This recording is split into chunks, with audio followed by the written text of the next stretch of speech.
Bienvenidos y bienvenidas a una nueva clase de nuestro seminario en Derechos Humanos.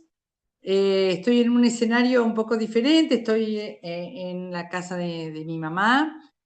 Hago un aviso operativo. Si ustedes ven que me desconecto, esta casa tiene una conexión muy débil a internet. Si ven que me desconecto, me esperan en el Zoom.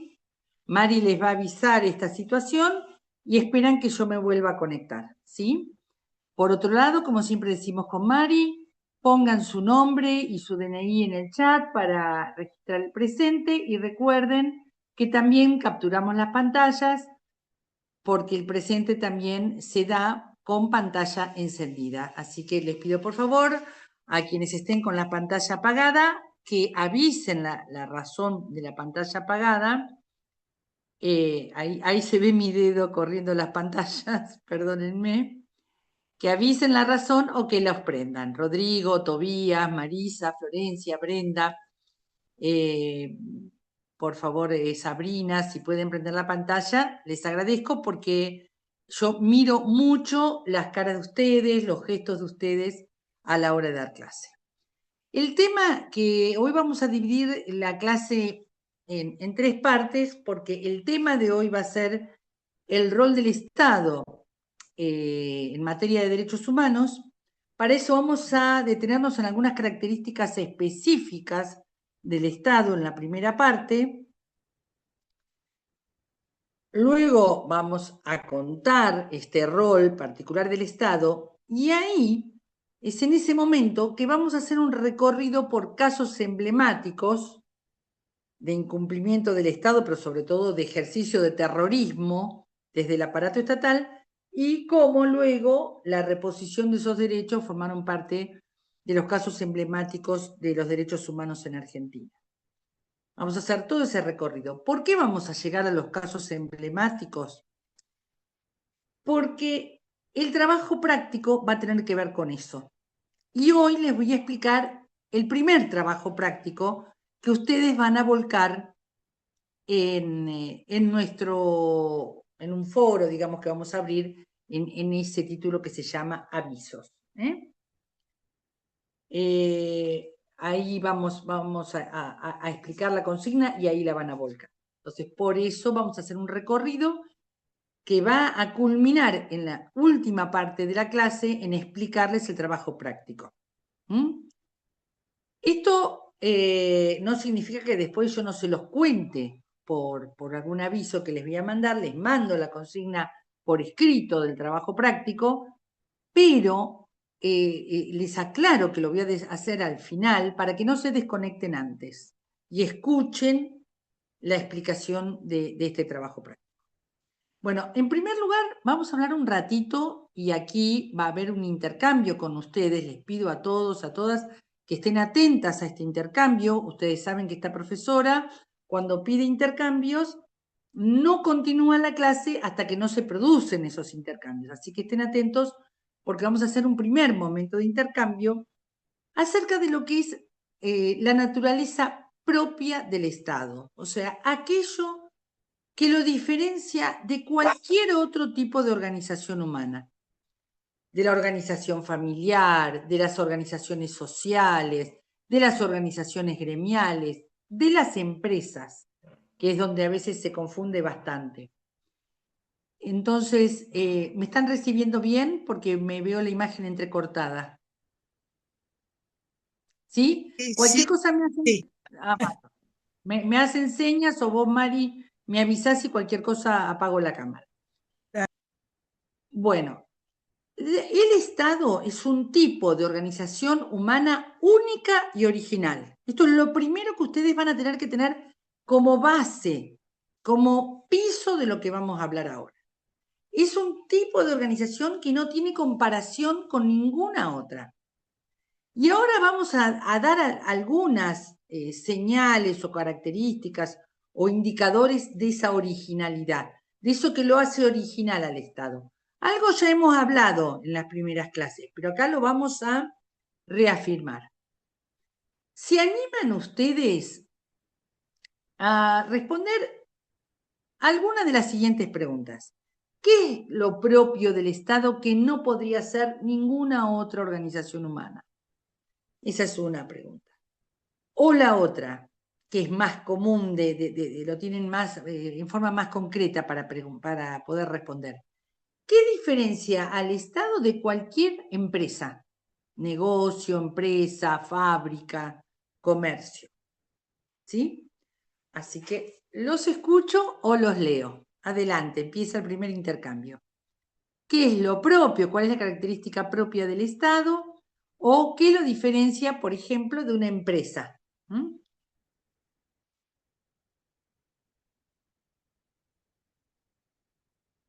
¿Saben por qué? La pregunta es, ¿qué lo diferencia de una empresa? Habrán escuchado ustedes muchas veces que el Estado debiera parecerse a una empresa para ser más eficiente, para hacer las cosas mejor. Bueno, no se puede parecer a una empresa, porque es otra cosa el Estado.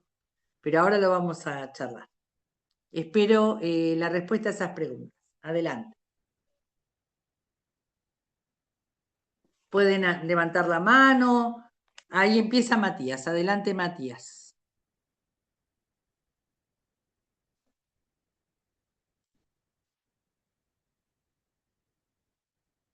Ahora te tratamos de dar audio.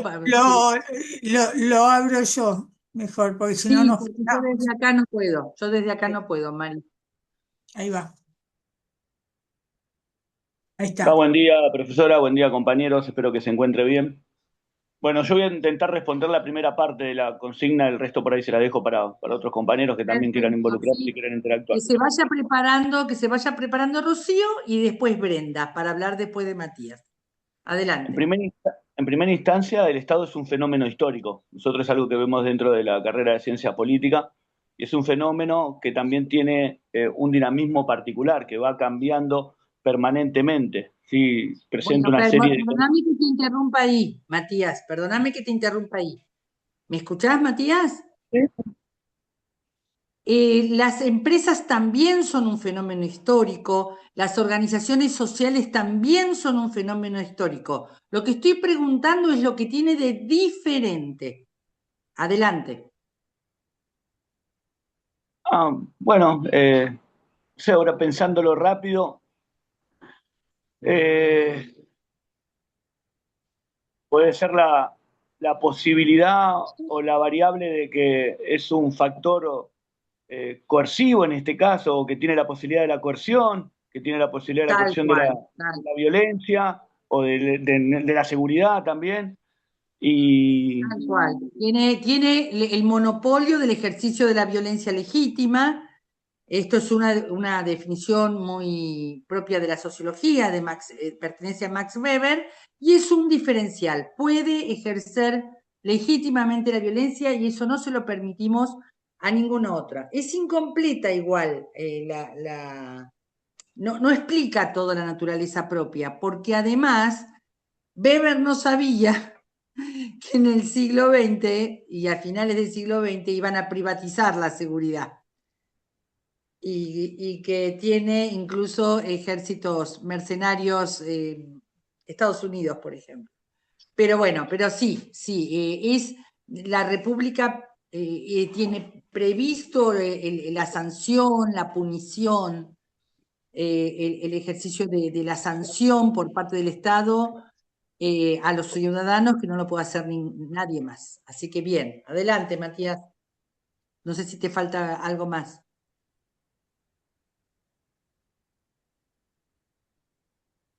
Me parece que le debo haber sacado. A ver, fíjate, volvele a dar. Lo busco acá, para. Eh, mm, Matías. ¿Tenías algo más, Matías? sí, hay algo que me parece importante o interesante plantear en este contexto que estamos atravesando. Si bien es algo que el Estado como fenómeno lo padece o es, sí, en este caso es un actor principal en estas cuestiones, creo que tiene que ver en el rol que cumple y la función que tiene en la disputa de interés social. Creo que hay una cuestión que tiene que ver ahí con el quién se apodere del Estado, por llamarlo de alguna manera, quiénes se apoderen del Estado y qué rol le puedan dar el Estado.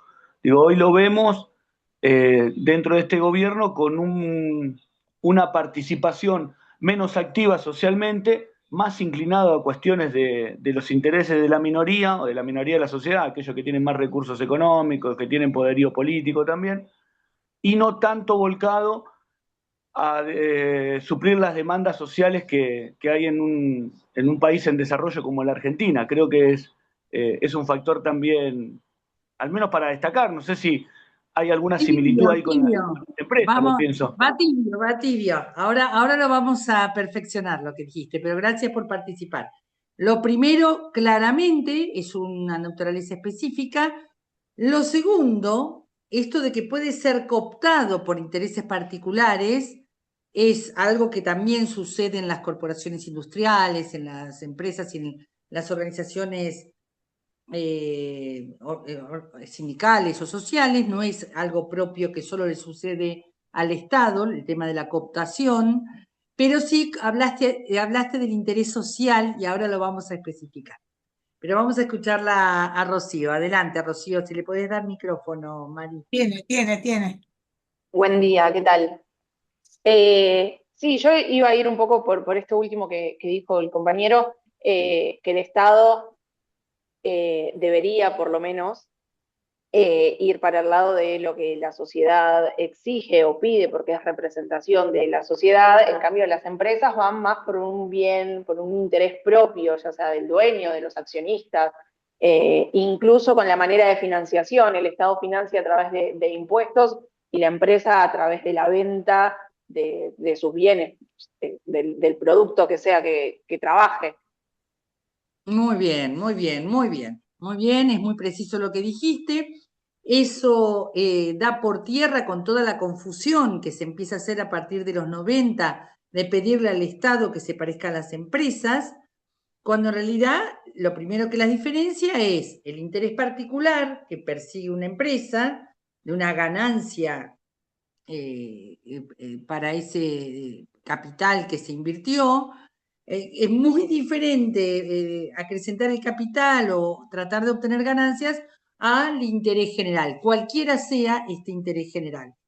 Puede ser de muy diversa índole el interés general, eso lo decide la propia ciudadanía. Ahí tenés un diferencial bien claro, al punto tal que vamos a decir que mientras la empresa se va a preocupar por la eficacia, es decir, la eficacia en el sentido de obtener resultados, pero también por la eficiencia, de tratar de utilizar pocos recursos para obtener resultados, el Estado no va a estar tan preocupado por la eficiencia. Si bien no va a derrochar, si tiene que poner una estación de tren o una antena solo para que viajen 3 personas o 10 personas de la puna, lo va a poner porque no es eficiente en términos de gastos, pero sí es eficaz en términos de ejercicio de derechos de la ciudadanía, que tiene un interés de que el Estado la proteja, la reconozca y le permita ejercer sus derechos. Entonces el Estado sí va a poner una antena, o sí va a hacer rutas, o sí va a hacer estaciones de trenes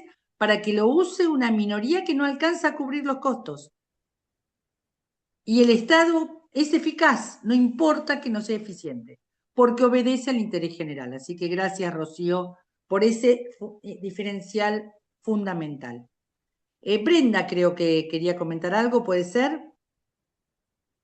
Adelante, a ver si le das... Sí, la busco a Brenda. dale. Brenda, tengo dos Brendas.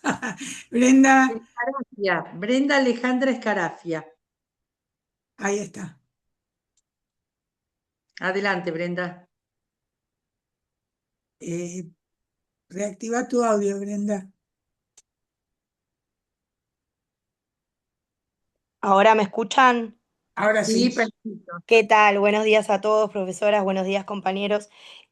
Yo pensaba, bueno, esto que usted estaba diciendo, el hecho de no perseguir como un fin económico como las empresas, ¿no? Hacen todo para una ganancia, mientras el Estado me parece que como objetivo tiene lo que es el bienestar, en fin, digamos, bueno, de la sociedad, del país, depende la entidad u organismo en el que esté. Me parece que tiene que ver con eso y también con el hecho de que las empresas de alguna forma tienen como la obligación de respetar los derechos, pero los derechos no los pone la empresa, sino me parece que el Estado es quien, en este caso, como que, no sé si la palabra es poner los derechos, decidir los derechos em, de la gente en general. Garantizar los derechos. Garantizar, ahí está, garantizar los derechos. Mientras la empresa a veces no sucede, que eso es una realidad, pero tendría la obligación de respetarlos, lo cual no es lo mismo, me parece por ese lado, pero lo más importante creo que tiene que ver con el objetivo, ¿no? O este fin económico que el Estado no está teniendo. Como bien usted dijo, el hecho de, bueno, si tenemos que poner un tren por 3 personas, lo vamos a hacer igual independientemente de que no se pueda costear o que tenga un costo muy alto como beneficio no es económico, no tiene un fin, como la Bien, empresa, ¿no? bien, clarísimo, clarísimo. No sé si alguien más quiere participar, pero con estas 3 participaciones estamos muy bien. No sé si alguien está La participando tengo en a el... Patricia. Patricia Paredes levantó la mano. Adelante, Patricia. Si le Ah, podés dar sí, le audio. estoy dando, pero tiene que abrir ella. Vos tenés Ahí, que reactivarte. Ahí va. ahí estoy. Sí, gracias. Sí, justo estaba por aportar algo muy similar a lo que dijo la última compañera, de hecho lo tenía anotado, ¿no? Relacionándolo desde el trabajo social. Sí, que el Estado debe garantizar los derechos de la ciudadanía en general, más o menos era lo que venía diciendo, de lo social, de lo político, lo cultural, bueno, nada, era esto. Pero a través de tratados, de normas, de leyes, ¿no? Está más organizados de ese aspecto que quizás una fábrica, una empresa, como decía usted. No, nada, era eso, pero bueno, gracias. No tienes No, gracias a ustedes cierta, por la está participación. organizado. Gracias. Gracias. No sé, Mari, si hay alguien en el chat que haya escrito algo, no sé por qué no lo estoy pudiendo ver al chat. Espera, en el chat había algunas contribuciones, un segundito. Eh, pero tengo que atravesar 88 chats y la mayoría son lo que les pedimos. Tampoco me resulta fácil a mí. No, pero yo no lo encuentro directamente, por eso te lo pido. No, no, lo entiendo, pero no, no. El Estado, dice Margarita Tejada, el Estado infiero que actúa sobre el bien común de la sociedad. Bien, Dice Leandro, el Estado es público, la empresa privada. Un montón tenemos. Mariel Casino tiene la capacidad de actuar como una organización jurídica y soberana sobre una población y un territorio determinado. Dice Morena Fontaña Villa. Soy muy chicata, señores, disculpen. Y la letra chiquita. El Estado tiene el poder de decisión para toda la sociedad. Dice Sol Rodríguez Cabrera, lo que hace propio y exclusivo al Estado, diferenciándolo de cualquier otra organización, empresa, ONGs, clubes, sindicatos, es el monopolio de la fuerza física legítima dentro de un territorio definido junto con su soberanía, mientras que otras organizaciones operan mediante acuerdos voluntarios o normas internas. El Estado es la única institución que puede coaccionar legalmente para garantizar el orden, la aplicación del derecho y el bien común. Dice Andrea Ayala, el Estado representa la gestión pública y las empresas son de ámbito privado. Tienen bastante claro el montón. sí, sí, muy bien todos los aportes. Muy Siguen, bien, perdón. sí. No, no, digo, siguen. Si querés, sigo, pero hay Ah, más. ¿hay más aportes, Mari? Sí, te lo sigo leyendo todo. Dale, dale. Eh, si no les, Marisa Mañones, si leo mal, discúlpenme, mediante su producción, por ejemplo, o la prestación, la prestación de servicio, dicen. Marcela Giumelli. Se me escapan. Perdón.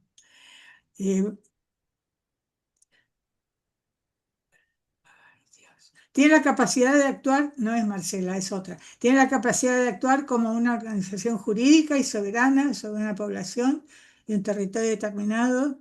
Ahí está lo de Sol. Lo que hace propio y exclusivo al Estado, diferenciándolo de cualquier otra organización. Eso ya lo leí, disculpen. Bueno, si me salteo alguno, disculpen. No, igual ya está, Mari, no te Sí, preocupes. está bien. Lo que pasa es que está muy chiquitito.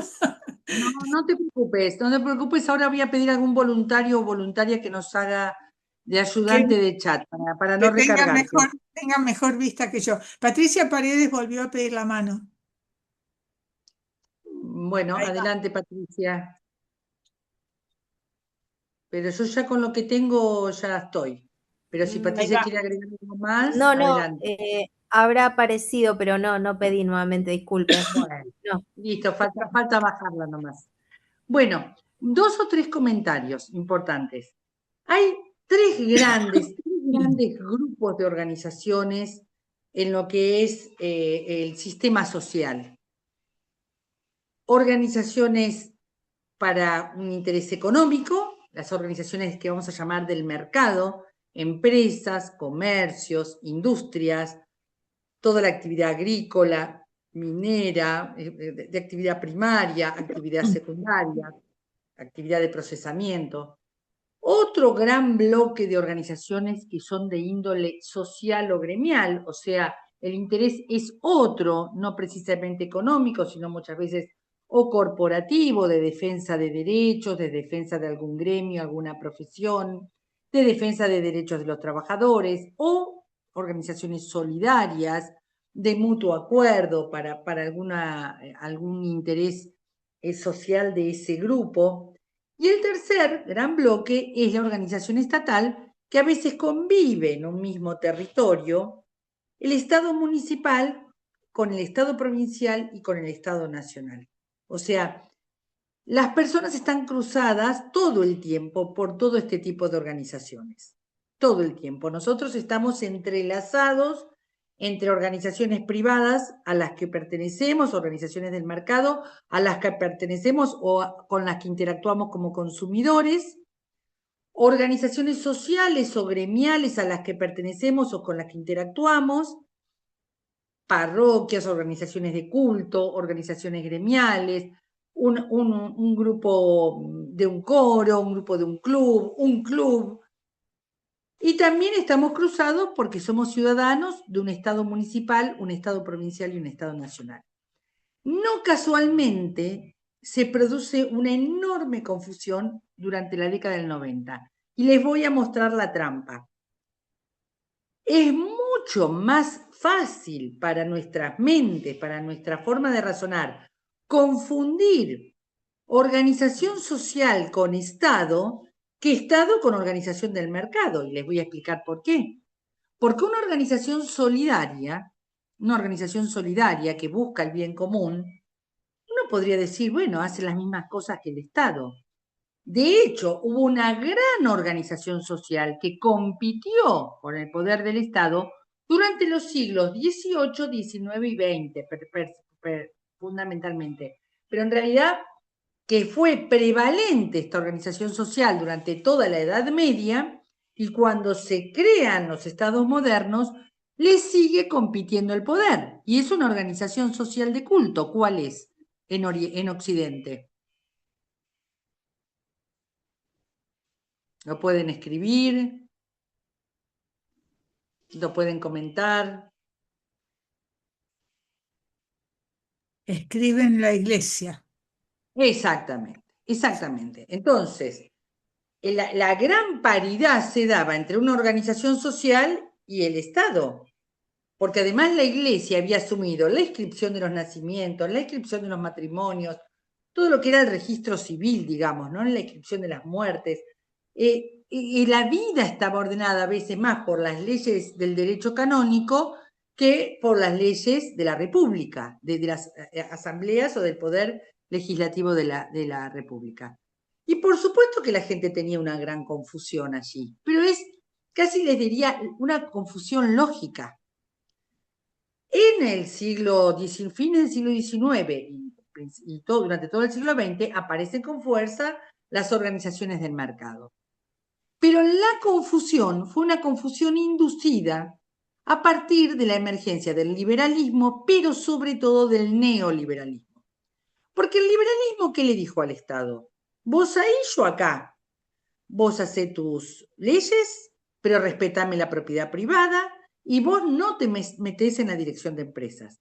Cuando el estado de bienestar, el estado del siglo XX, comienza a generar empresas públicas, empresas de gas, de luz, para llevar a todos los rincones de un país los servicios públicos, el transporte, el mercado empezó a decir, momentito, eso me toca a mí, no te toca a vos. ¿Y cuál fue la razón que empezó a dar, sobre todo en la década del 70, pero fundamentalmente en la década del 80, cuando se crece el enfoque neoliberal?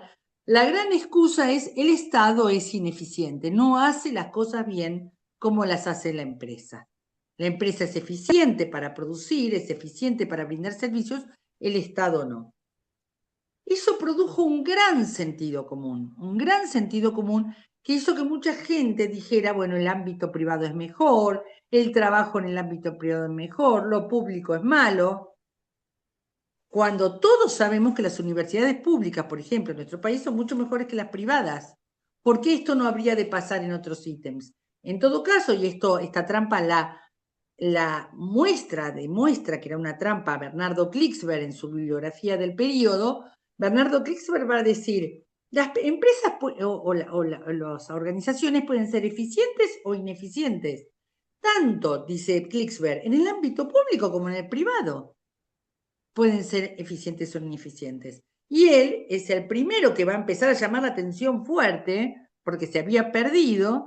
Cuidado, que el Estado es otra cosa. Es un gran acuerdo social, esto es lo que vamos a llamar teoría del contrato social, es un gran acuerdo social de convivencia, y ahí hubo aportes de ustedes muy interesantes, sobre todo en el chat, respecto que por este acuerdo todos nos regimos por las mismas leyes, que abogan por interés general, es el único que tiene capacidad de distribuir la riqueza, de generar equilibrios en la economía, de generar una distribución equitativa de territorio. Por eso pasa a ser cooptado por las grandes empresas, porque no quieren esa distribución equitativa. Pero tiene una cantidad de prerrogativas dadas por ese contrato social que no la tiene ningún otro. Las teorías consensualistas, que dicen que en realidad no es un contrato, sino que es la conciencia de sí de un pueblo organizado, ni que hablar, es el origen de la soberanía. Acá vivimos nosotros, somos Argentina, las Malvinas son argentinas. Es una típica teoría consensualista.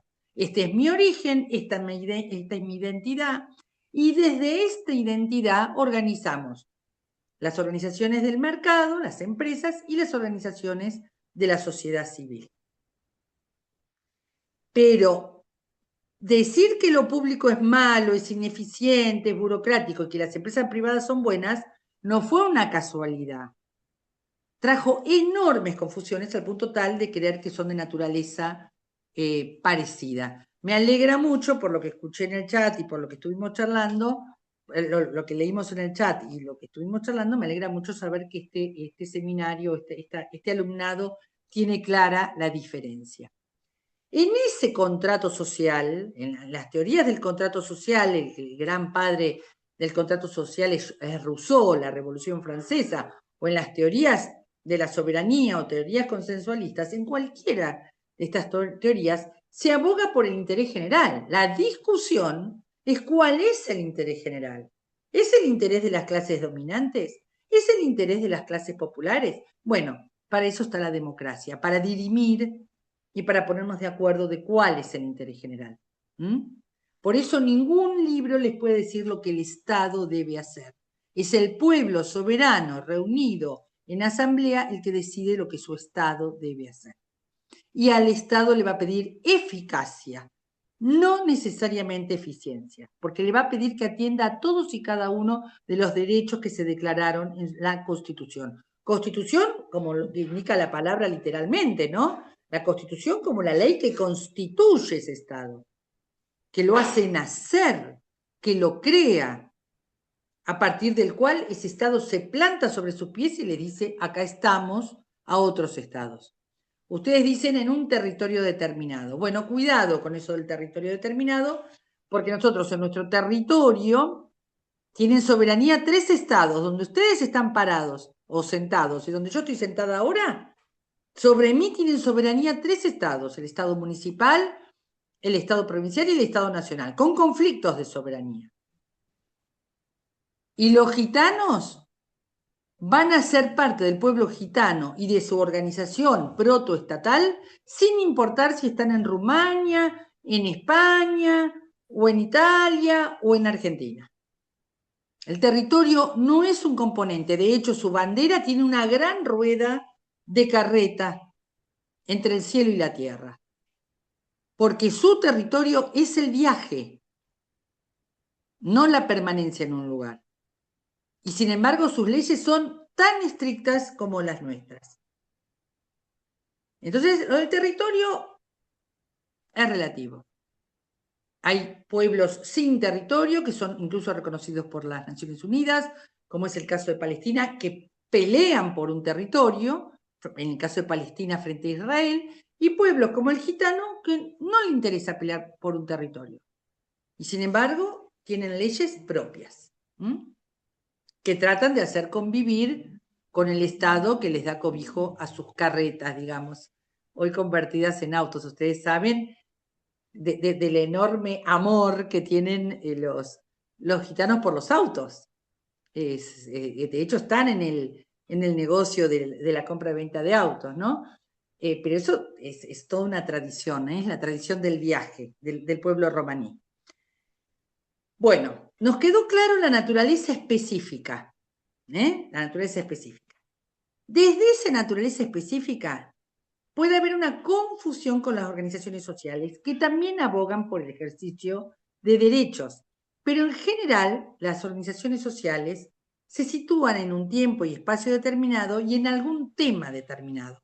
Van a pelear por los derechos de la mujer, van a pelear por los derechos de la niñez, van a pelear por los derechos de un colectivo de trabajadores, pero el Estado es al que le pedimos que revise y cree leyes para todo lo que vamos constituyendo o definiendo como derechos. Es ahí donde lo distributivo, la idea de justicia, más podría expresarse, porque es una organización muy potente que puede hacerle frente al poder financiero. En cambio, las organizaciones civiles, las sociales, son más pequeñas. Ahí aparece en nuestras constituciones todos los derechos que ese Estado reconoce, todos los derechos que ese Estado reconoce y que se compromete a la posibilidad de que su población los ejerza. Bueno, estamos en problemas con ese mandato estatal, estamos en serios problemas. En el caso de la Argentina, estamos en un problema doble, es en toda América Latina, pero vamos a dedicarnos a Argentina. Por un lado, estamos con el problema de que el estado de bienestar siempre fue imperfecto en América Latina. Es un continente muy desigual y, por lo tanto, su estado de bienestar trata de paliar las inequidades sociales, pero el mercado es un mercado muy concentrado, los empresarios piden maximizar sus ganancias, hemos naturalizado que haya pobres, muchos, una gran mayoría de gente en situación de pobreza.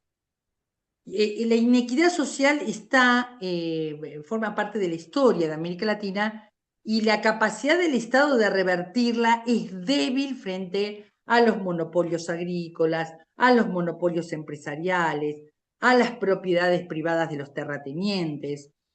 Hay burguesías que se han conformado en nuestros países que pelean por la propiedad del ganado, por la propiedad de la riqueza, por la propiedad del cobre, por la propiedad de la tierra, y el Estado trata de resolver eso con la nacionalización del cobre, con la nacionalización del petróleo, en el caso de Chile, de Argentina, de Bolivia, la nacionalización del litio, pero le cuesta mucho esta puja con las empresas que quieren apropiarse de todos esos recursos. De hecho, el gran recurso argentino, que es la pampa húmeda y la soja en este momento, el trigo en su momento, el trigo y el maíz, el grano fino y finalmente el grano grueso, maíz y soja, está en manos privadas en Argentina. Y el Estado ha hecho ingentes esfuerzos por ponerle precios, por ponerle retenciones, por hacer que esa riqueza no quede en pocas manos, pero no es fácil. Por eso se ha conformado a lo largo del siglo XIX la oligarquía argentina, que además puso presidentes, puso senadores, puso diputados, para que el propio Estado, en vez de defender los derechos generales, defienda los derechos de esas oligarquías que ponían a su gente en la Cámara de Senadores y la Cámara de Diputados, hasta la llegada de Irigoyen primero y del peronismo después, que trajo a sectores populares a ocupar las bancas. Entonces, ahí tenemos un problema, una inequidad histórica, una inequidad social y económica histórica. Y el segundo problema que tenemos, a partir de lo que fue fundamentalmente el Plan Cóndor, pero a lo largo del siglo XX, es que nosotros rompemos con la rutina de la elección de autoridades, con lo que es la democracia moderna, a cada rato. 6 veces hemos roto a lo largo del siglo XX, con ejercicio por parte del aparato estatal, con ejercicio de la violencia, no la legítima, la ilegítima.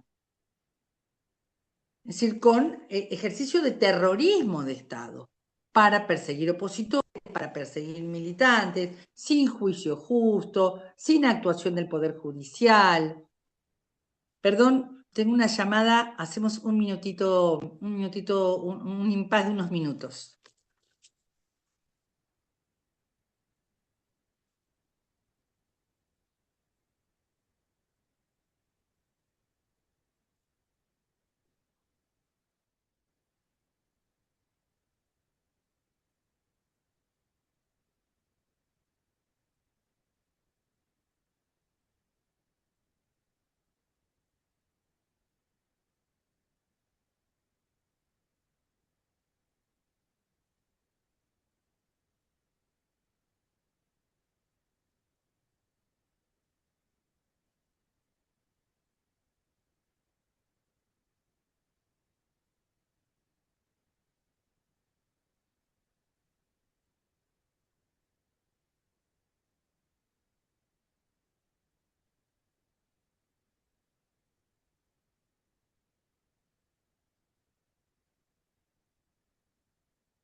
Ya vuelve, ¿eh?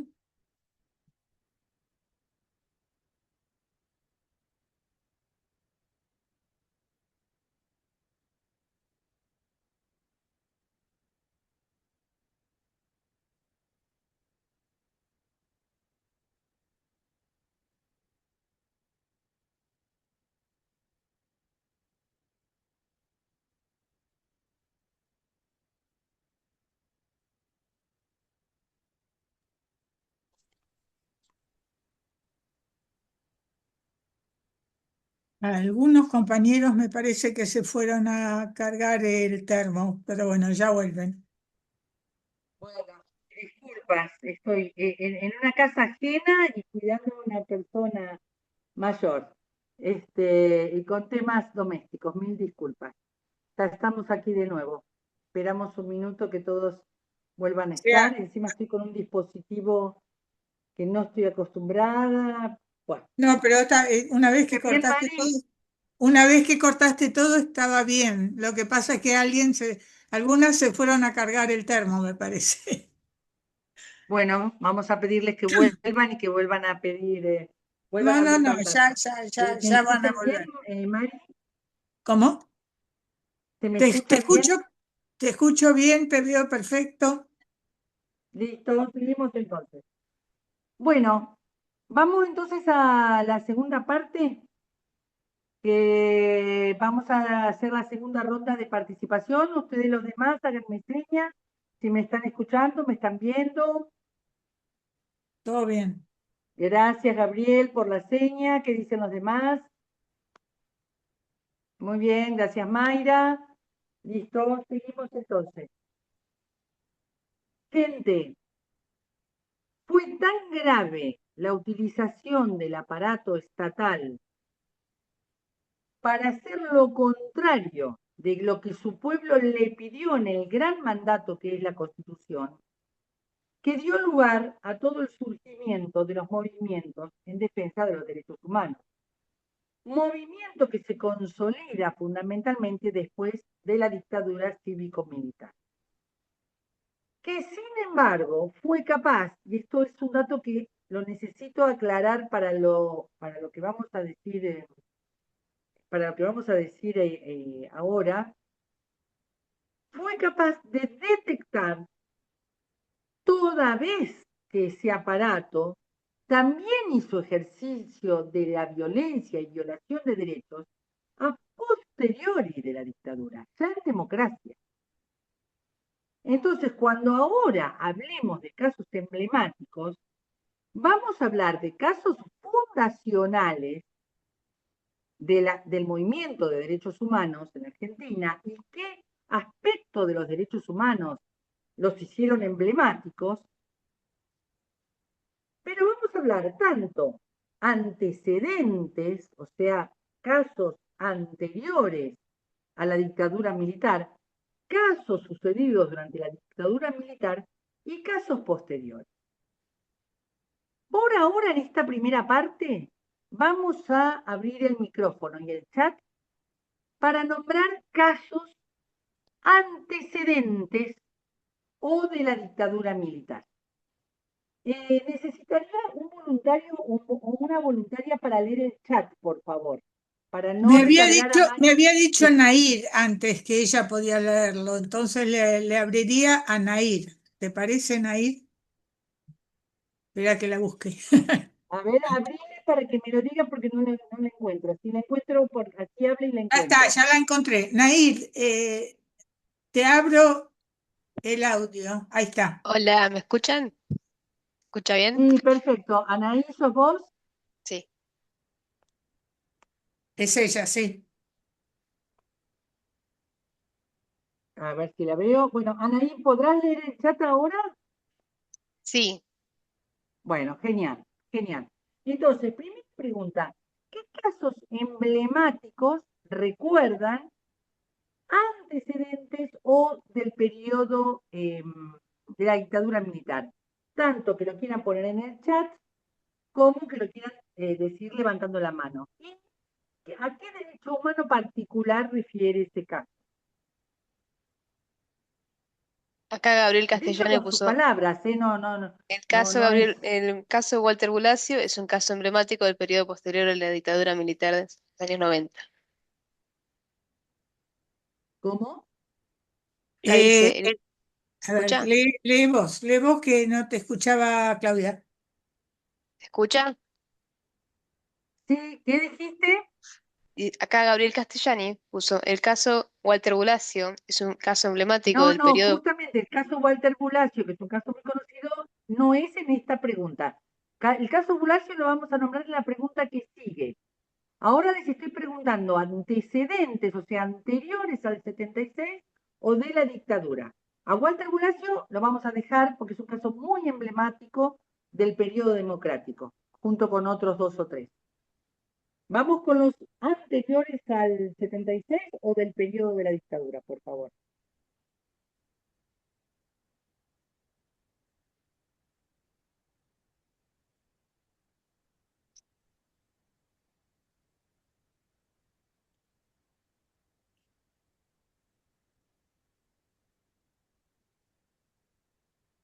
Anaí, si vos ves en el chat, empezá a leer nomás, ¿eh? Sí. Sánchez Karina puso el autor Crisafulli, habla de los antecedentes, la revolución del parque. De Del parque, del parque. La huelga de los la revolución conventillos, del parque como antecedente en materia de derechos humanos, mira, nunca lo la había semana escuchado. trágica. Bueno, la marcha de las escobas también, sí, ya que estamos. La Que fueron, huelga de las escobas. La claro, bueno, era semana, una huelga que habían hecho las mujeres de los inquilinos de los conventillos. La semana trágica, la Patagonia trágica, todas respuestas de Karina. Huelga del quebracho. Eh, hay quizás alguna suerte de confusión. El único que podría llegar a estar pensándose sería la muerte de Miguelito Pepe en el marco de la huelga de las escobas. Lo que yo estoy pensando, y también, claro, en la Semana Trágica, sí, muy bien, la Semana Trágica de la Patagonia, es en el ejercicio por parte del Estado de una violencia ilegítima o directamente podemos hablar de terrorismo de Estado. El caso del ejercicio policial por parte del comisario Ramón Falcón en lo que fue la represión de la huelga de las escobas y también todo lo que fue su participación y la participación del ejército en la Patagonia rebelde, en la huelga de los laneros, de las grandes estancias de la Patagonia, eh, por, por jornadas que no fueran tan extensas, porque el botiquín estuviera escrito en castellano, claramente pueden encuadrarse en violaciones flagrantes de los derechos humanos por parte del Estado.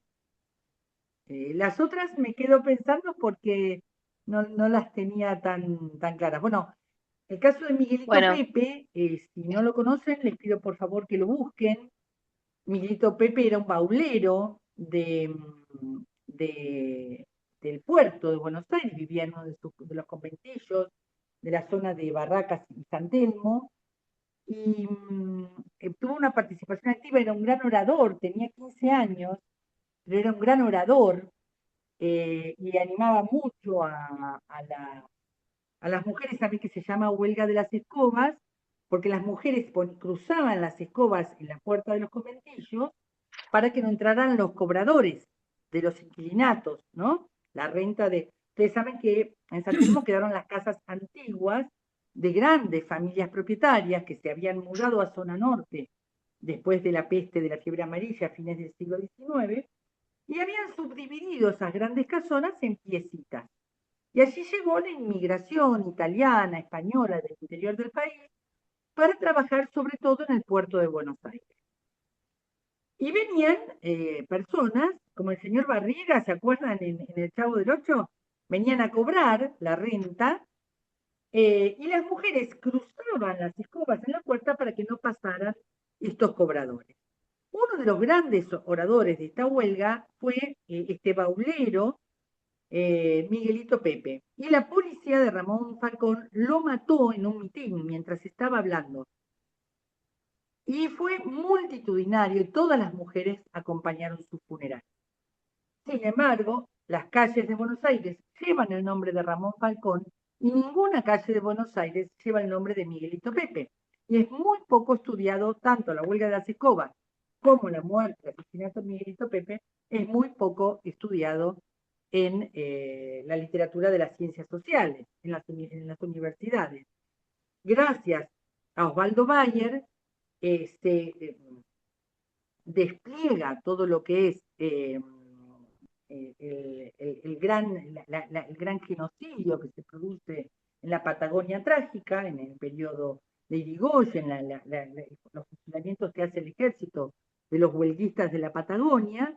Era un tema también muy poco conocido para la sociedad argentina y que lo hace conocido Osvaldo Bayer a través de sus libros, que dio lugar a la película la Patagonia rebelde.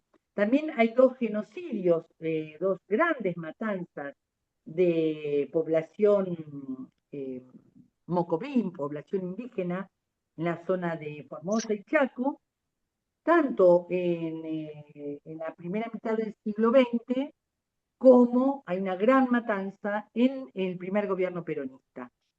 También puede considerarse terrorismo de Estado. Ambos hechos. Es un hecho vergonzante para el peronismo. Son masacres de cientos de indígenas, algo que había resultado hasta durante el siglo XIX, resultaba hasta como parte de la práctica rural, el presentarle a los dueños de las estancias orejas, pares de orejas de indios, como para que se les sea pagado la recompensa por matar indios. Bueno, eso ya no era parte luego del dictado de la Constitución de 1853 y luego del ejercicio de la democracia a partir de la ley Sáenz Peña. Durante el siglo XX eso ya no estaba tan bien visto para nada, diríamos, pero seguían ocurriendo matanzas, sobre todo en el Chaco, en la zona de la llanura chaqueña. Y eso sucede durante el siglo XX. Y hay un primer desaparecido durante el siglo XX, antes del 76, a ver si recuerdan ese caso. Espero a ver si aparece en el chat o alguien lo dice. Está viendo el chat. Hay muchas sugerencias mucho más Ahora, cercanas. ahora escuchamos. Tengo un problema que desde que tomé la llamada de mi hermana, por este problema doméstico que ustedes habrán escuchado, que ahí no sabía cómo apagar el chat, cómo apagar el Zoom, cómo prender el teléfono, me quedó el audio muy bajo. Voy a ver si lo logro subir. A ver si lo Leo logro las demás subir. Y respuestas si vamos por quieren, hay más Patricia Paredes, que pidió respuestas. la palabra. Espera un cachito. Estamos todos, yo no podía volver al chat ni a los participantes, pero bueno, hay más, no sé si estás escuchando, Claudia. Sí, estoy escuchando y estaba esperando a Patricia Paredes. Dale, Patricia, se fue. El problema es que cuando vuelven, si cierran, no pueden volver a abrir, porque si no, pueden abrir todos siempre. Patricia Paredes, le doy audio. Ahí está. Hola, sí, yo justo estaba hablando a la profesora y había puesto en el chat la masacre del pueblo Napalpí. No sé si eso también puede ser un referente. Así es, son las masacres, a esa masacre me refería. ¿Podés bien, está. ajustarme bien, si alguien puede en el chat ajustar bien tanto la fecha de la huelga de las escobas, la muerte de Miguelito Pepe, y si vos, Patricia, podés ajustar bien el año de la masacre de Napalpí, del pueblo Napalpí? Sí, Así vamos creo que era dándonos precisión. 1924, no recuerdo bien, pero... No, si alguno lo puede buscar, por favor, en Google, mientras está Le doy audio a Matías Peralta, capaz que tiene algo. Adelante. Dale, Matías. Profe, dos cosas me quedaron ahí medias en el tintero. Lo de la matanza de los indios en Formosa es en Pilagá, es en el año 1947 y se hizo un documental sobre eso también, está en el YouTube porque se lleva adelante el juicio también, si alguno lo quiere ver o le interesa verlo. Es muy interesante porque hay testimonios ahí y la verdad que es interesante, pero es conmovedor y es muy fuerte porque se cuentan cosas que son arbitrariedades que son gigantescas. Eso en primera instancia. Y en segundo orden, por ahí para Algún ponerle... día el mismo va a tener que pedir perdón por esto que pasó. Y lo digo como Sí, no, peronista, eso seguramente. Por la forma en la que las fuerzas federales, en este caso, llevaron adelante una masacre que fue de más de 100 personas, así que es una locura. Así es. Y en segundo orden, yo creo que hay una cuestión también acá, que es un dato de color el que voy a aportar, pero me parece que también ayuda a replantearnos un montón de cosas. Usted recién dijo de que en la capital federal, como hay muchas localidades de la provincia y la ciudad de Buenos Aires, tenemos la calle Ramón Falcón, pero no tenemos calles de personajes históricos o que han dado una lucha, en este caso más bien colectiva.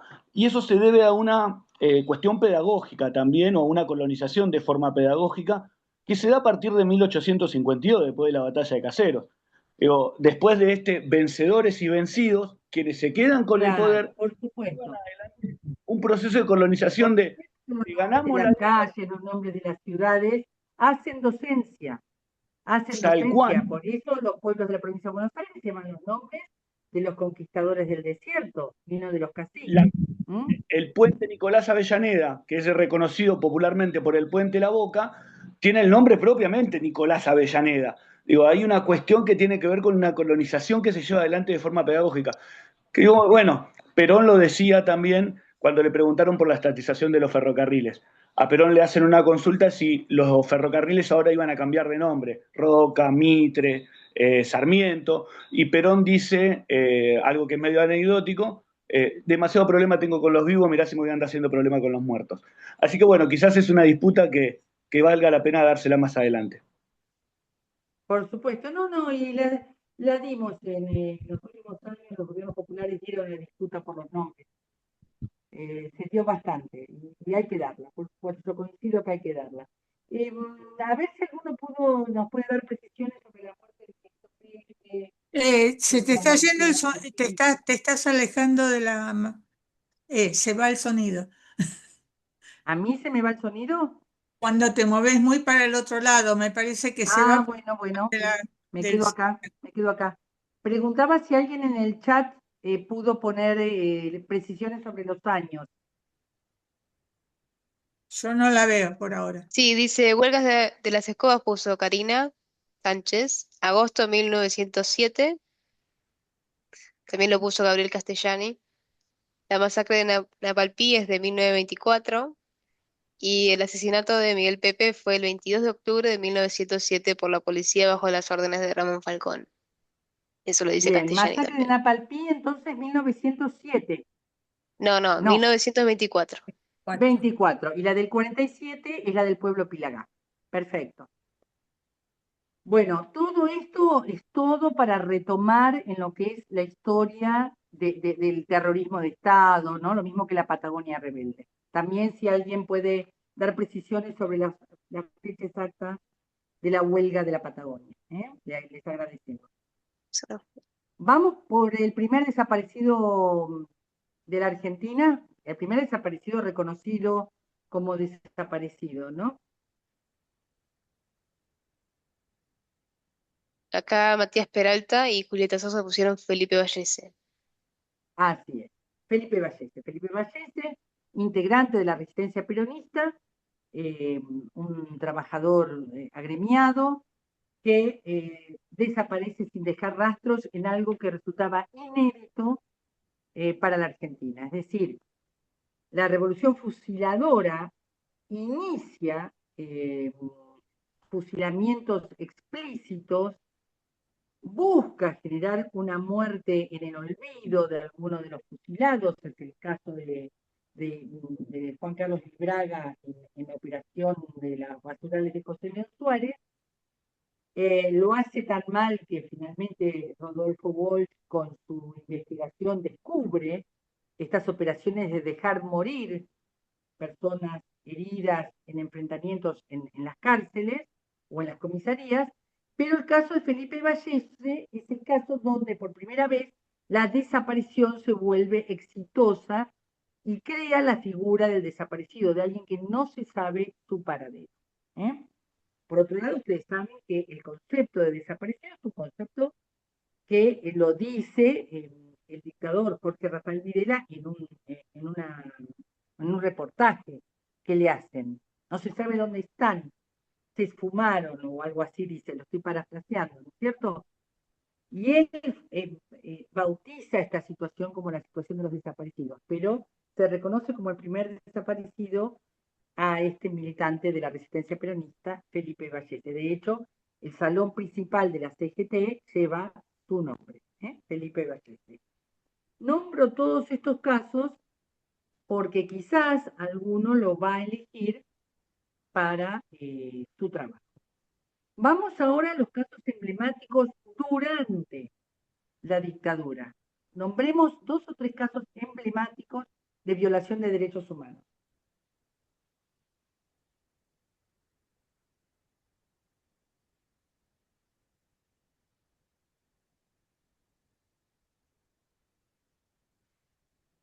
Acá Daniela Libertuni y Brenda Scarafia dicen La noche de los lápices.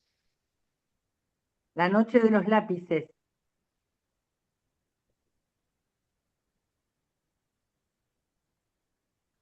La noche de los lápices, ¿dijeron? Sí, Sí. sí, eso dijo.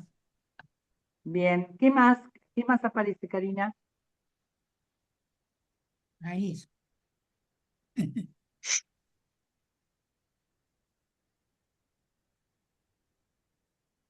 Acá Luisina Bozano pone El Cordobazo. Eso no es durante la... No. Previo al cordobazo. Ahora vamos a hablar del cordobazo. Eso es una huelga. Ahora lo vamos a hablar porque también vamos a hablar del rosariazo, si quieres, pero eso no es durante la dictadura. Ahora les estoy preguntando casos emblemáticos durante la dictadura. El cordobazo sucede durante la dictadura de Onganía, años 1968-1969. Cordobazo y rosariazo, con una figura emblemática del sindicalismo argentino como es Agustín Tosco, en la industria automotriz argentina, que se levanta contra el industricidio que estaba cometiendo la dictadura de Onganía. Pero vamos a dejarlos ahora para poder concentrarnos en la dictadura, en la dictadura. Hasta ahora se nombró Acá la noche de los Patricia lápices. Paredes nombró lo de las monjas francesas. Muy bien, las Y monjas yo tengo un francesas. aporte también. Los trabajadores de Ledesma también, ¿no? Que habían sido Muy bien, el entregados. caso Ledesma. Sí. Acá Tobías Santiago Cubila dice La noche del apagón. Es lo mismo. La noche del apagón, Ah, perfecto. ¿Alguno más? Yo agrego uno. Rodolfo Vamos a agregar Walsh, el dice caso de acá. Azucena, de la ujú, desaparición de Azucena Villaflor. Me parece sí. también un caso bastante emblemático. Los Y curas nos faltaría, palotinos. ¿cómo? Los curas palotinos. Muy bien, ahí estamos. Ahí estamos. ¿Por qué se volvieron emblemáticos estos casos? A mí también me gustaría, en todo caso, voy a agregar el caso de Floreal Avellaneda. ¿Por qué se vuelven emblemáticos estos casos? Se vuelven emblemáticos porque son representativos de muchísimos casos anónimos, ¿sí? El caso de Azucena Villaflor se vuelve emblemático porque es una madre que organiza la lucha de las madres de Plaza de Mayo, de hecho es una de las fundadoras, en busca de saber, de tener información sobre sus hijos, que es espiada, la organización que ella, incipiente que ella hace, es penetrada por la dictadura militar a través del ángel de la muerte, ay, no me sale, Astiz. sí, Alfredo Astiz, que ellas la tomaban como un familiar de desaparecidos y hace que desaparezca la mamá, la mamá del que estaba detenido desaparecido, una de las fundadoras de Madres de Plaza de Mayo. La noche de los lápices, emblemática por la edad de los chicos, 17 años, 16 años, pero además de por la edad, porque el derecho por el cual estaban peleando era un derecho que no se encuadraba en la lucha armada o en la guerrilla que se suponía que estaban combatiendo. Estaban peleando por el boleto estudiantil. El caso de los curas palotinos, que tiene su antecedente, como el de las monjas francesas, que tiene su antecedente en el asesinato de Carlos Mujica por parte de la AAA en el año 74, son casos donde la iglesia, una iglesia comprometida con la realidad social, también es foco de atención para las dictaduras militares. La organización social, la organización religiosa tampoco es aceptada, y no solo la organización política. Entonces ahí hay algo de emblemático. Y el caso de la noche del apagón, de la empresa Ledesma, donde desaparece obreros del ingenio Ledesma en Jujuy, un ingenio azucarero, pero donde también desaparece el doctor Aredes, que había sido intendente de Ledesma y que ahora era el médico de la empresa, Es un caso emblemático porque muestra la participación de las empresas en la desaparición de personas. De hecho, una connivencia entre autoridades públicas que producen el apagón y la empresa que genera el centro clandestino de detención, donde detienen a los trabajadores y donde se comienza el camino a su desaparición.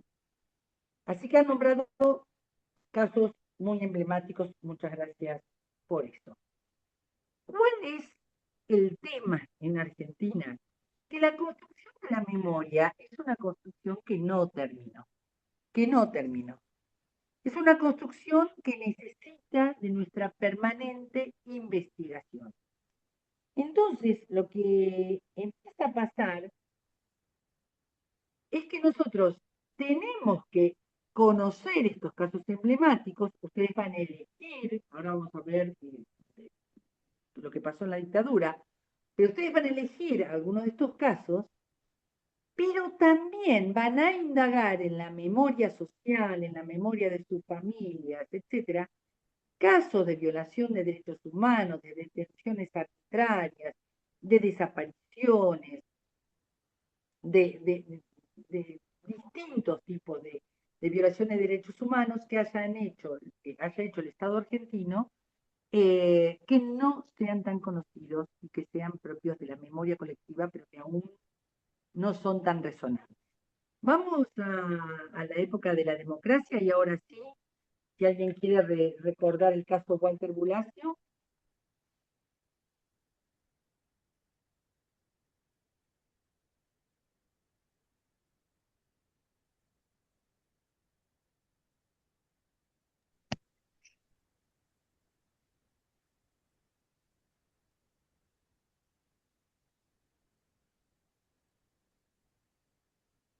Pueden pedir la palabra o pueden escribir en el chat. Voy a continuar hasta que alguien no haga algún comentario. En el chat hablan, en el chat hablan de Julio. No estoy esperando profundidad. ¿Me escuchás? En el chat hablan de Julio López, Luciano Arruga, Santiago Maldonado. Muy bien. Darío Santillán y Máximo Costecchi. Pablo Grillo, para hablar uno más reciente. Es un desaparecido. Muy bien, con esos estamos. Vamos con Walter Bulacio porque tiene cada uno de estos casos guarda una característica particular. Todos tienen la característica de que sucedieron en democracia. Y eso demuestra que los derechos deben defenderse, deben reclamarse, deben lucharse y conquistarse siempre. Siempre. No es que la democracia te alivia de la lucha. Es una conquista permanente y una defensa permanente. Y un reclamo permanente a las instituciones para que cumplan con el mandato de la Constitución. Pero vamos a empezar por el caso de Bulacio, por favor. Claudia. Acá Lisandra Centurión contestó: Walter Bulacio fue un joven detenido, un joven de 17 años detenido ilegalmente por la Policía Federal el 19 de abril de 1991 en una razzia al salir de un recital de Patricio Rey y sus Redonditos de Ricota en Buenos Aires. Bueno, ¿qué característica particular tiene el caso de Walter Bulacio? Que pone a la vista de la sociedad lo que eran las razzias. Nosotros habíamos naturalizado que la policía podía hacer razzias, que eran básicamente averiguación de antecedentes, en la salida de los recitales. El rock era una música muy sospechada, es una música que nace como resistencia a la dictadura. Esta sospecha permaneció en las fuerzas de seguridad, ya muy entrada la democracia, en el año 91, estamos hablando ya de varios años de democracia, y sin embargo, tanto los jóvenes como sus familias seguían pidiendo que los chicos vayan con documentos porque podían producirse estas averiguaciones de antecedentes en sede policial donde ocurrían golpizas. Y esto estaba de alguna manera aceptado o silenciado, o era algo que todos sabían, pero bueno, siempre se hizo así. Walter Bulacio pone a la vista esta situación y es el caso que ayuda a terminar con la práctica de las razias, que por supuesto está regresando, como un montón de otras violaciones a los derechos humanos. ¿Alguien quiere comentar algo más de este caso? Me pareció mal que querías comentar algo.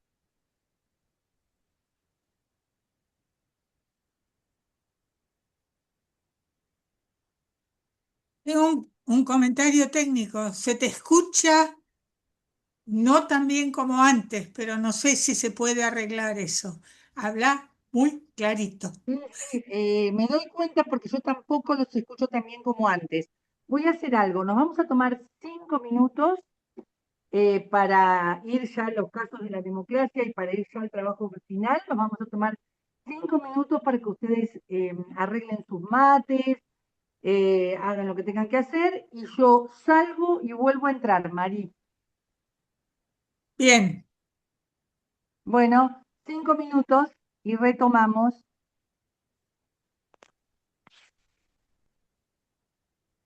a ver si cuando Claudia se va y vuelve, se la escucha. Yo al menos la escucho. Ahora todavía estás. Yo la- no te podés bajar tan fácil. A ver.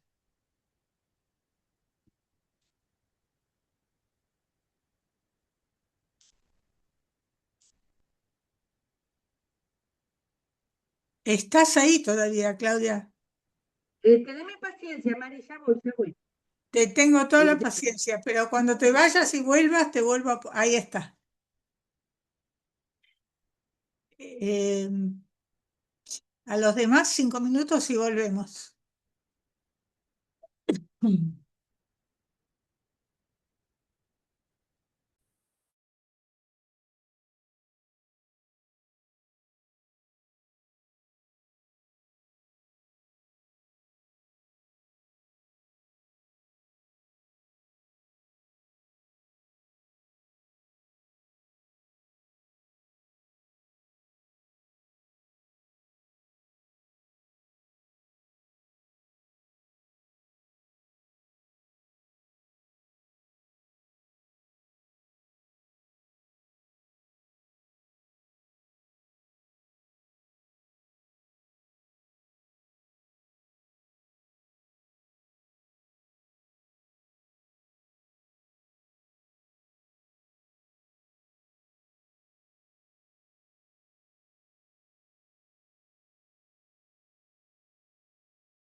Ya te hice coanfitrión.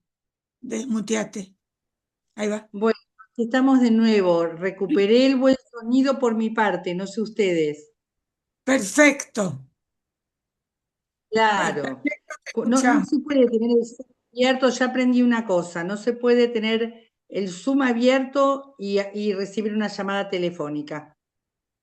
No, aprendido para siempre. Hay que cortar el Zoom, recibir la llamada y volver a entrar al Zoom. Hice esa macana y después quedé con un sonido muy bajo. Bueno, acá estamos.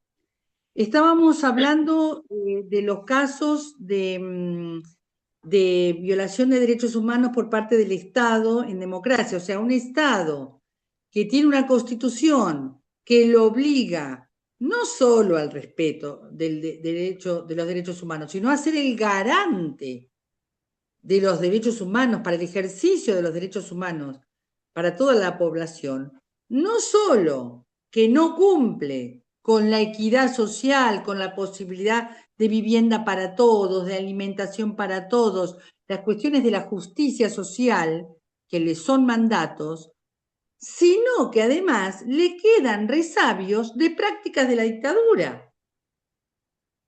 Por eso fui tan enfática en la primera clase cuando les dije, no son naturales los derechos humanos, son conquistas, porque además, fíjense cómo prevalecen en el tiempo, perduran en el tiempo, prácticas que habíamos creído desterradas. Por eso es tan importante recordar los casos de violación flagrante de derechos humanos. A ver, violación de derechos humanos hay permanentes desde el mismo momento que no todos los argentinos tienen vivienda, que no todos los argentinos se alimentan bien, que no todos los argentinos tienen acceso a la salud. Los derechos sociales, bien, gracias.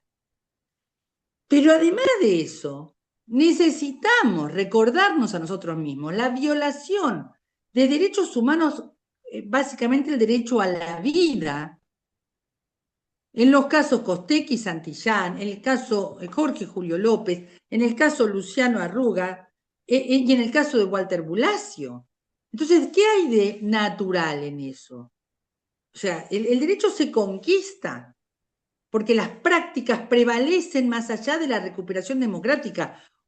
Hay años que son emblemáticos. A ver, ¿ya cuántos años habían pasado en el 2006 desde la recuperación democrática? Y desaparece Julio López en el juicio de Checolás. Así que vamos a recordar cada caso. Recién habíamos dicho que el caso Bulacio, ¿todos me escuchan bien?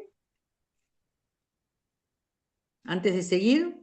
Acá hay ¿Están varios escuchando? en el chat que dicen que te escuchan bien. Bien, gracias. Gracias. Les decía, recién les decía que el caso Bulacio es el caso emblemático que muestra la gravedad de las racias. Nos estábamos olvidando del caso Carrasco, el caso del soldado Carrasco que da por tierra con el servicio militar obligatorio durante el menemismo, por los bailes que se hacían en la columna, en la colimba, en el servicio militar obligatorio, se hacían bailes, entre comillas, que era hacerles hacer ejercicios forzados en condiciones climáticas horrorosas, frío, lluvia, granizo, a los soldados, provocándole la muerte del soldado Carrasco. Entonces, piense que era una sociedad que había naturalizado que en el servicio militar te bailaran. O sea, te llevaran a hacer ejercicios forzosos. Bueno, el caso Carrasco da por tierra con el servicio militar obligatorio y profesionaliza el servicio militar. Vamos al caso, y estamos hablando de los 90, no estamos hablando de un caso tan alejado en el tiempo. El caso de Luciano Arruga, un joven pobre, que su único defecto era ser marrón, que cruza la frontera entre Capital Federal y el Gran Buenos Aires y allí se pierde en un circuito de comisarías y no se sabe nunca más nada de él, que pensaron que nadie se iba a ocupar de él porque lo veían muy mal vestido, parecía en situación de calle, y que sin embargo se convierte por la pelea de sus amigos, de su familia, en un caso emblemático. Muy bien lo que dice Agustina, muy bien. Este regreso de aquello que creíamos superado, por ejemplo, el reclamo de las familias de que vuelva al servicio militar, como la manera de imponer límites, ¿no? La violencia como manera de poner límites. Bueno, pero digo, el caso de Luciano Arruga no es un caso tan viejo, es un caso, ahora, bueno, tendría que buscar la fecha, pero no es un caso de hace muchos años. Bueno, ahora les pido que la busquen. El caso de Costequi y Santillán, que lo tengo más presente, es el caso del 2002. Veníamos de la crisis del 2001, había grandes manifestaciones sociales remanentes de lo que fue el estallido del 19 y 20 de diciembre del 2001. Esta manifestación ocurre el 26 de junio del 2002. Ah, mirá, claro. Bueno, el caso de Santiago Maldonado y Pablo Grillo. Ah, gracias, Margarita. El caso de Luciano Arruga en el 2009. Fíjense, no es tan viejo. El caso de Costequi Santillán en el 2002, como un caso donde la manifestación social producto del estallido del 19 y 20 de diciembre del 2001, que ya había dejado más de 30 muertos en Plaza de Mayo, ese estallido, le parece natural a un comisario ejecutar a 2 pibes en la estación y logra mostrarlo a un fotógrafo. El caso de Santiago Maldonado es un caso de la gobernación, de la presidencia de Macri. Caso terrible, Patricia Bullrich con todos estos métodos, porque es la misma autora del caso Santiago Maldonado que desaparece el cuerpo y mágicamente lo hace volver a aparecer en un arroyo de los bosques del sur. Es el mismo personaje que ejecuta a Pablo Grillo. La verdad que todo esto nos muestra que la lucha por el ejercicio de los derechos humanos y por el respeto de los derechos humanos, al menos el derecho a la vida, el más básico de los derechos humanos, es una pelea permanente y es una pelea también en democracia. También en democracia. Bueno, y el caso de Jorge Julio López es un caso emblemático porque es del 2006, se estaba haciendo el juicio a Echecolás y su testimonio fue clave para la condena a cadena perpetua de Echecolás y desaparece en septiembre del 2006 en La Plata, luego luego de dar su testimonio o estaba por dar un siguiente testimonio, no recuerdo bien, no lo tengo preciso, pero desaparece en el marco del juicio que se estaba siguiendo a Echecolás. O sea, la patota de Echecolás, por alguna vía que todavía no conocemos, seguía vigente. Una patota de la dictadura. Abuso policial, abuso militar, todo continuó vigente. Y además, abuso de poder por parte de autoridades democráticamente elegidas y ministros elegidos por un presidente elegido por vía democrática. O sea, la verdad, todo mal. Esta es una democracia en pañales. Esta es una democracia que se debe a sí misma desterrar para siempre los métodos de la dictadura y el ejercicio pleno de los derechos humanos, al menos el derecho a la vida, al menos el derecho. Bueno, el caso Cabezas, del fotógrafo Cabezas, muchas gracias, es un buen ejemplo también. De una muerte mafiosa, una muerte donde estaban los negocios del Estado, con Chabrán, con un empresario del correo, con alguien que era parte del círculo rojo del momento. Bueno, gente, hemos hecho un recorrido por todo lo que ha sido el rol del Estado en materia de derechos humanos, un rol vergonzante, pero también un rol positivo en lo que ha sido respaldar la lucha de los organismos de derechos humanos, colaborar con su constitución, colaborar con el Banco de Datos Genéticos que promovió las abuelas de Plaza de Mayo, colaborar con la Universidad de las Madres de Plaza de Mayo, con subsidios y apoyos financieros y económicos a su funcionamiento. Ah, gracias. López salió de su casa y nunca llegó a tribunales, pero ¿sabés qué que no recuerdo si ya algún testimonio había dado, porque su testimonio fue clave, o sea que algún testimonio ya había dado. Si alguien puede darnos esa precisión, le agradezco. ¿Ven? Ahora veo el chat, que antes no lo veía. Bueno, un aprendizaje del día de hoy. Bueno, volviendo, les decía, estas situaciones que hemos recorrido son lo que vamos a llamar las situaciones emblemáticas de violación de derechos humanos por parte del Estado, pero también vamos por el reconocimiento de que fue el propio Estado que hizo el juicio a la Junta, que ya lo hemos recorrido, que elaboró el documento Nunca Más. Es el Estado el que primero sanciona y luego anula las leyes de obediencia debida y punto final. Es el propio Estado el que apoya, durante gobiernos populares con estas convicciones, apoya la tarea de los organismos que se fueron conformando de derechos humanos. Dicho todo esto,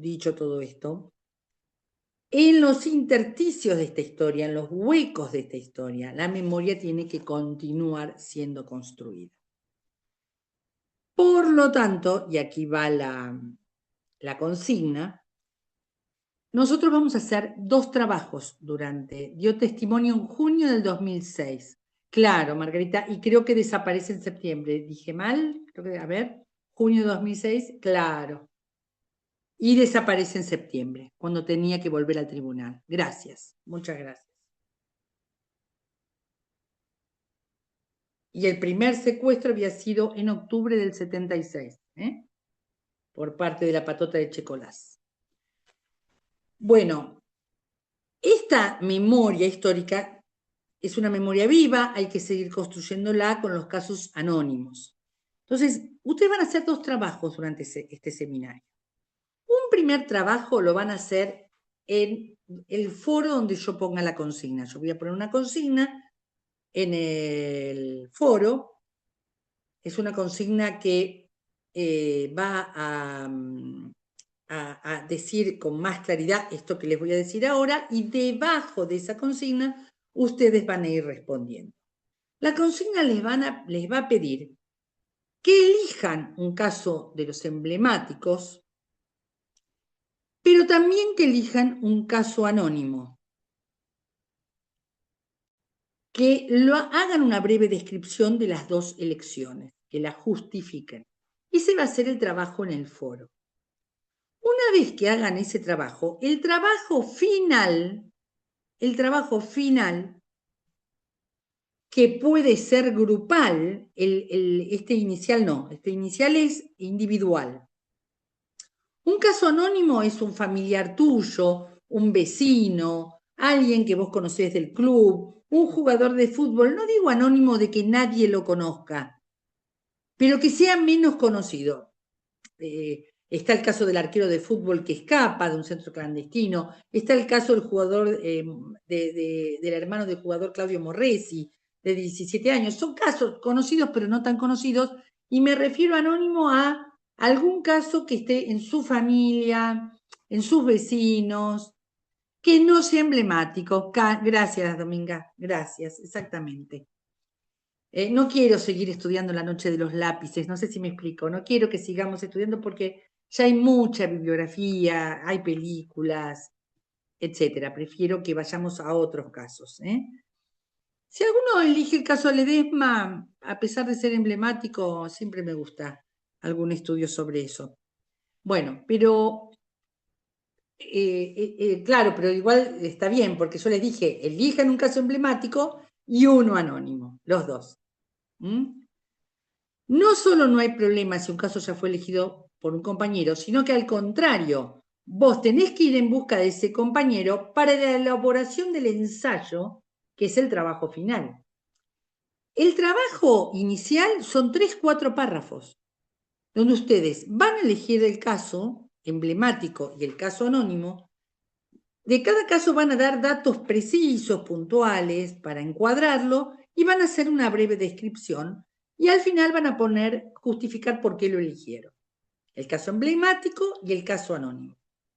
El caso Ledesma, si lo llegan a elegir, lo eligen entre los emblemáticos, como emblemático.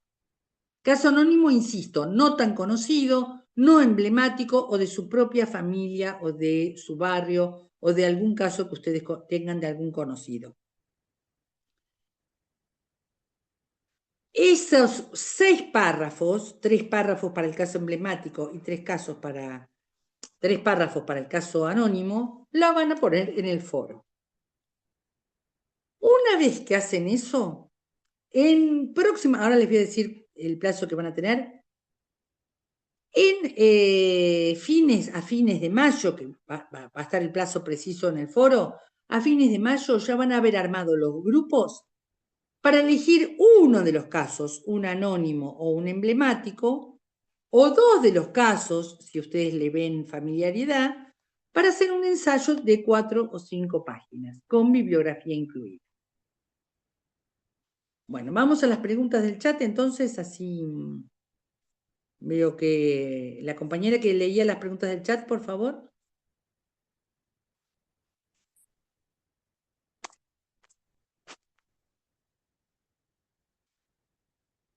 No hay caso, no puedo abrir el... Me aparecen como pantallas cuando alguien ¿Ahí me escribe, escuchan? pero... Ah, dale, adelante. Perfecto. Bueno, preguntan cuál sería un caso anónimo. Ya contestaron. No hay problema si elegimos un caso que ya esté elegido. También lo contestaron. Y luego, ¿de qué periodo histórico están preguntando? Cualquiera de los que estuvimos recorriendo hoy.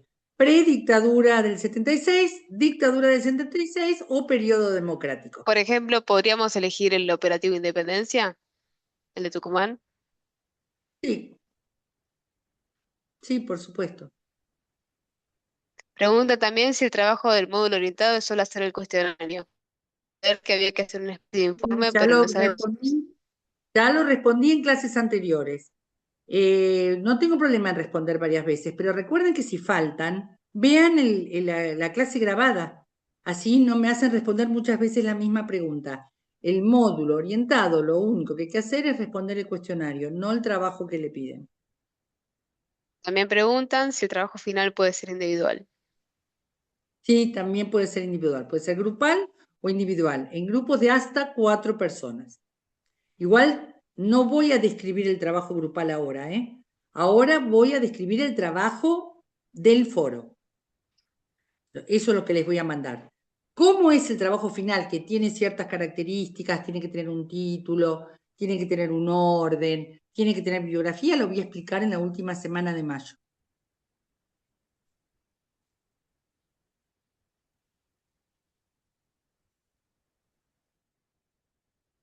¿Alguna pregunta más, Nair?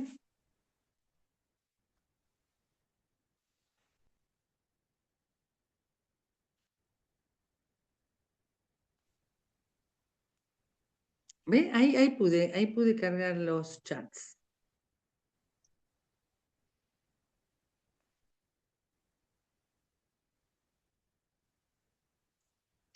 No solo que las consignas quedan grabadas, Brenda, sino que además podés ver la clase grabada, porque yo siempre la subo a YouTube.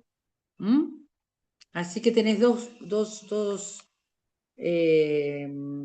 digamos, hay 2 situaciones. Una, que la clase queda grabada y siempre se sube a la lista de reproducción. Pero por otro lado, en el foro yo voy a poner la consigna por escrito, esta que estamos diciendo oralmente.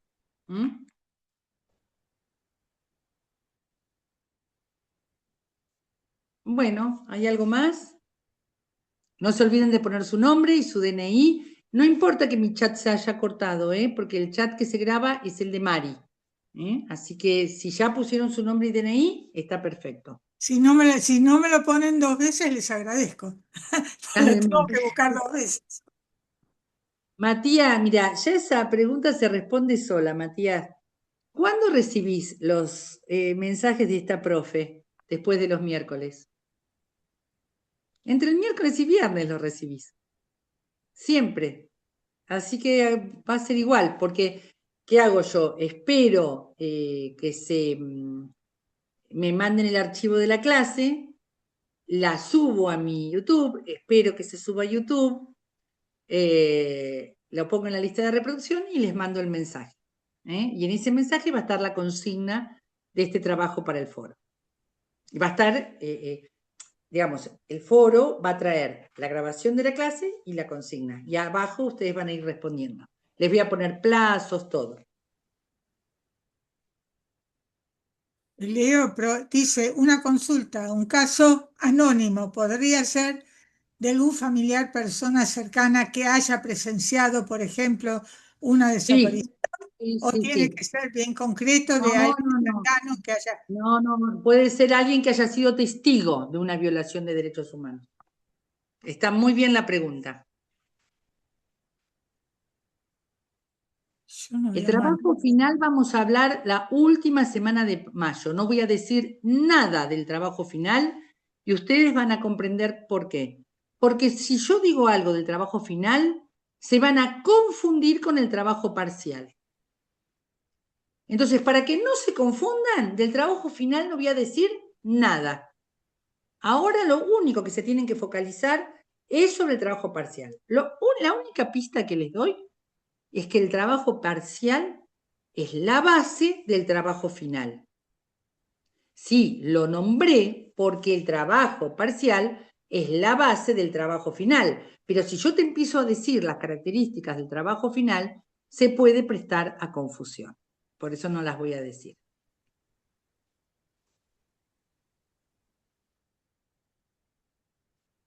Dice, si no conozco a nadie para el caso anónimo, busco un caso menos conocido o como... Tal cual, así, lo que dijo. Un caso no tan conocido, que necesite más investigación, que necesite hacerse más conocido. Perfecto. Así es. Si preguntan sobre el TP final, ni te lo leo. Nada, no diré nada. Porque están acá, están escuchando. Ya está, ya lo dijimos.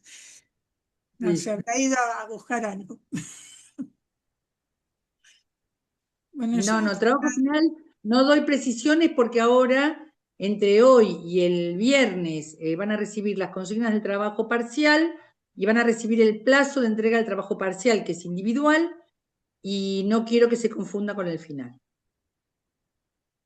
Yo no tengo nada nuevo acá. Bueno, estamos entonces, estamos muy bien. Bueno, gente, disculpas por todos los accidentes, por las situaciones raras, por la señal, la mala señal que tuve, porque el cuidado de un familiar enfermo trae algunos accidentes, porque aprendí que no se puede hablar por teléfono y tener un Zoom abierto en el celular, eso lo aprendí hoy.